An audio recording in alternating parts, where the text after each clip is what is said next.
Hi everyone, it's Lisa Moore here, your instructor for English 102. Please bear with me. I've started this video twice because my cat has decided that he would like to take part.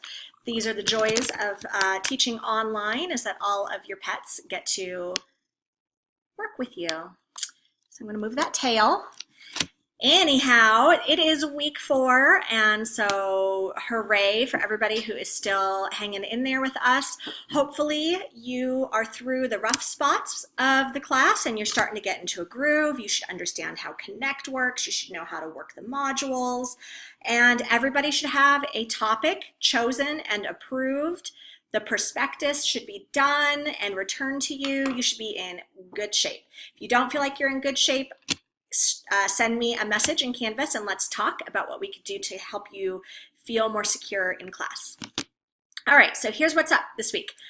You have a lesson in Connect Learn Smart called Reading to Understand Literal Meaning.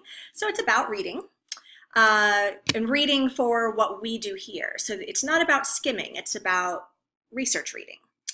You have a few lessons that are going to talk to you about searching the web for sources. In 2018, this tends to be where most people do their research, is online. Through this class, you're going to learn how to do a little more than just Google things, do a little bit more high-tech research online, and we're going to make you go to a library and look at some books. But for this week, web searching, and you're going to be learning about paraphrasing. So assignment 4 has you finding a few sources using a few different search engines and giving me some paragraphs from those sources and then paraphrasing those paragraphs. And I'll be scoring that and giving you some feedback on how your paraphrasing is doing. Keep in mind, there's a step in assignment 4 that asks you to copy and paste the document. That's not for me. You don't need to send me the whole document that you found. The person who wrote this class, named Dr. Cooper, who is amazing, if you ever get to take a class with her, wanted you to have it somewhere where you could more easily cut and paste the paragraphs for your paraphrases. So just read really carefully. I'm not keen on when people send me like a 12-page document for assignment 4 because it's unnecessary. Later in the week, get ready. If you might have a little panic attack, you'll see that later in the week you have something that's going to pop up in your to-do list that's going to say begin your rough draft of paper number 1.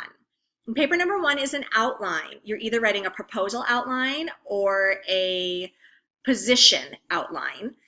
Make sure you read through the whole assignment. Make sure that you look at the examples. If you write a position, if you're planning to write a position paper, look at the example position outline and use it to guide you, and you should do the same things. If you're writing a proposal, look at the proposal outline, use it to guide your organization. You should do the same things in your outline, just with your information. Yeah, so your outline is looking forward at what you're going to write in papers 2, 3, and 4.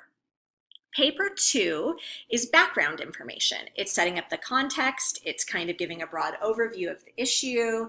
You don't start arguing in paper 2. Paper 3 is where you're going to give me a thesis statement and you're going to give me your classic argument for your side. And then paper 4 is where you're going to give a really good look at the other side of the argument. You're going to present the opposing research, and then you're going to present a rebuttal. So in this class, you may see this in the media sometimes. People will set up what we call a straw man argument. They'll be like, these people just want to whatever, and they present some overly simplified argument from the opposition so that they can like attack it and break it down.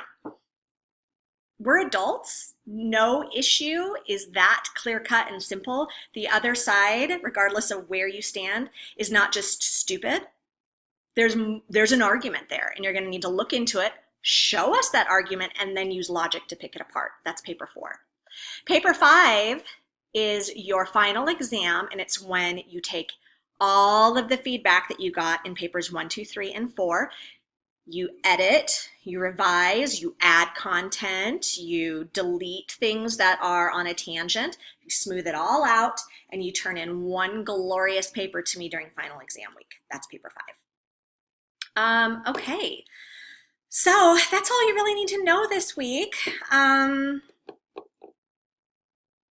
If you have any questions, comments, issues, please contact me. I'm here to help, and I will see you in class. Bye-bye.